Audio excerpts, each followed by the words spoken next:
Observing the great leaders of this world, kings, monarchs, presidents, and other dignitaries, we can notice that almost majority, if not almost all of them, look or would look at first when they come into power either to consolidate it or to affirm it or to preserve it in time. Despite the efforts that some of them are undertaking in the fight for equality, for the service well rendered, for peace, for justice, and for social cohesion, the latter, however, remain drawn down by the weight of sin, the sin of egoism, narcissism, pride, or heartlessness. The great masters of this world are always in perpetual quest of the capacity of influence, that is to say, the capacity of control, of manipulation, of exploitation, of coercion, and domination of their people.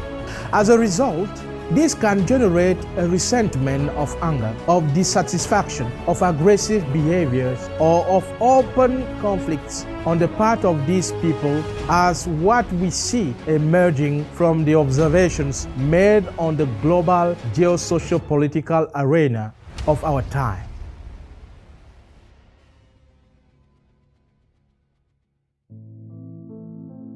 Unlike these powerful ones, Jesus is the best example that they must accept and follow. He is a king without a palace and without an army. The universe is his people.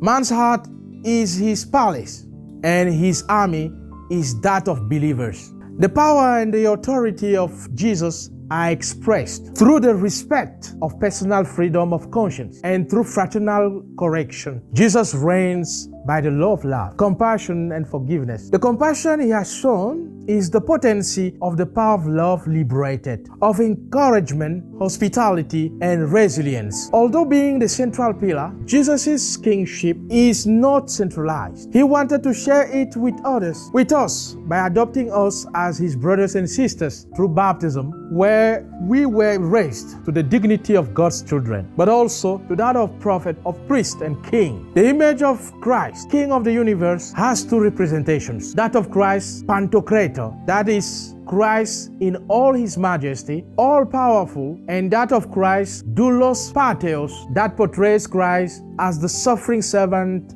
on the cross. The representation that draws our attention today is the latter. Despite his suffering, Christ remained attentive in listening and available, conscious, provident, and committed for the salvation of his people. It is to this representation of Christ as Doulos Patheos, suffering servant for the well-being of his people, that we exhort our leaders in the world at all levels and degrees to imitate. We remind them to adjoin to the vision of Christ, the Pantocrator, on which they limit themselves generally, that of the Doulos Patheos, that of the suffering servant. Christ, King of the universe, is at the same time the Doulos Patheos and the Pantocrator. Have a good Sunday.